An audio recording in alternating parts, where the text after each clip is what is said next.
Hey everyone, I'm Becky, And I'm Sarah. and we're doing Bickering book reviews. Today we are talking about The Inheritance Game by Jennifer Lynn Barnes, which I got off Or of Edelweiss, JLB. We, or we gotta JLB. call her JLB because she's the coolest. Go ahead. Sarah's trying to make this happen. Trying to make fetch happen. We'll see. But I got it off of Edelweiss. I do too. Okay. And so this book is about Avery. I'm going to say grams because it looks like lamb, so I'm thinking it rhymes with lamb. So it's grams. Sure. And Avery is living with her older sister because her mother recently died and the father's kind of out of the picture. And she's just like basically trying to do well in school. She has picked out like a major that's going to guarantee her money. She's going to basically get herself out of a bad situation and work and get into a good situation.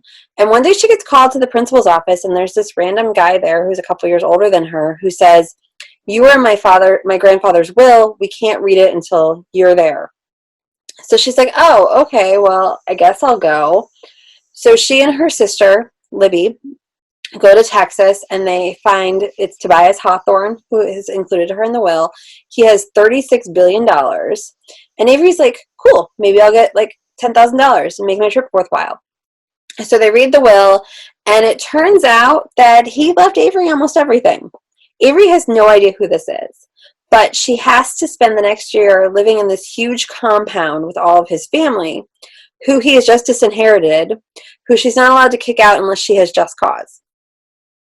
And so there is four grandsons, Grayson, who's about 2 years older than her, Jameson, was Jameson older? I think Jameson was a year older, Yeah, Alexander was a year younger, and then Yeah. Nash was like 5 or 6 years older. He was the same age as Libby.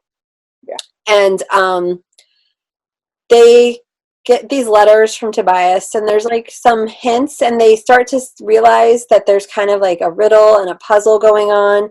And like the whole house has all of these different puzzles, is the only way to describe it, right?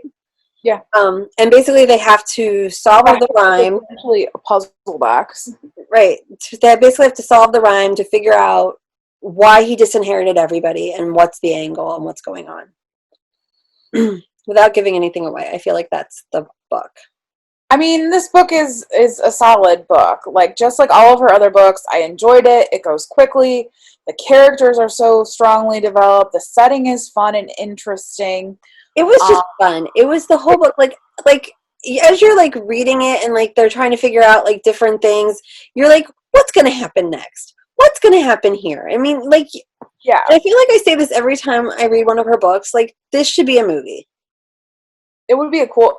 It felt, because when you were reading it before, I had started it, and you were like, "This is like a contemporary version of the Westing game." Right, right. And it kind of reminded me of the Rat Race, that movie. I loved that movie. It was so funny. Anyway, it reminded me of that movie, which is essentially a movie version of the Westing game. Right. And I mean, so of course I do have like kind of some critiques, but no, I mean, it's a solid book, and I think people are really going to enjoy it, and it's the first of a series, because I was like, by the time we were getting to the end, I was like, it's not going to wrap up. Like, there's too many questions. I think it's duology. I think they're supposed to, I kind of think that's what she's doing now, is duologies. Like, I figured it out. Like, I figured out what was going on. Yeah.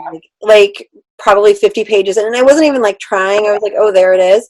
But I really enjoyed watching the characters get there. Yeah. I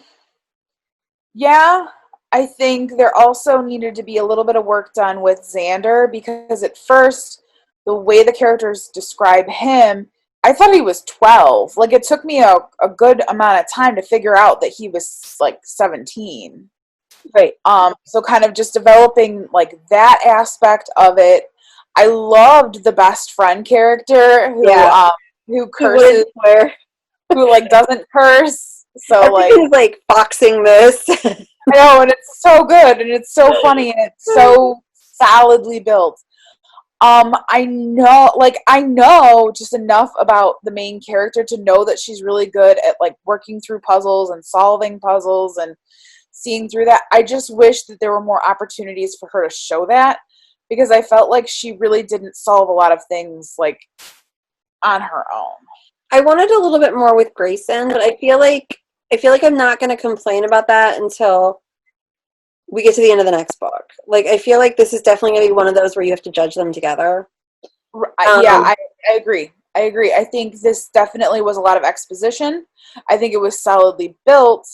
I definitely think, though, that it is going to be hard to judge this book until the second one comes out. Right. But I love her stuff, and I'm going to keep reading her stuff, and I'm going to keep recommending her.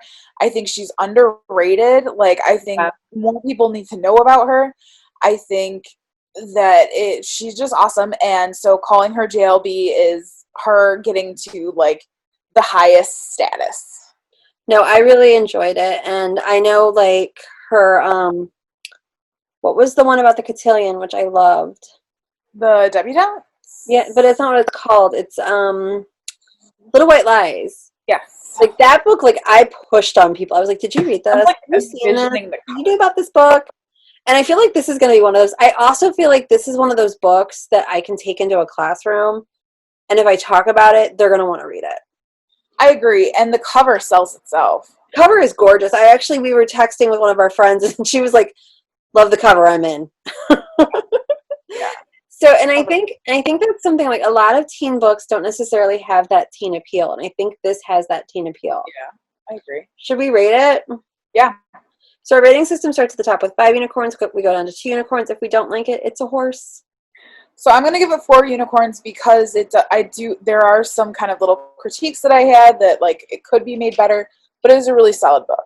No, I got sucked into it. Like, I really enjoyed it, but it wasn't quite a 5, so I'm going to go with a 4, but I'm like, I can't wait to read the other half. Like, I'm just definitely. excited. Definitely. So that is where we are on the Inheritance Game. We'll see you around. Bye.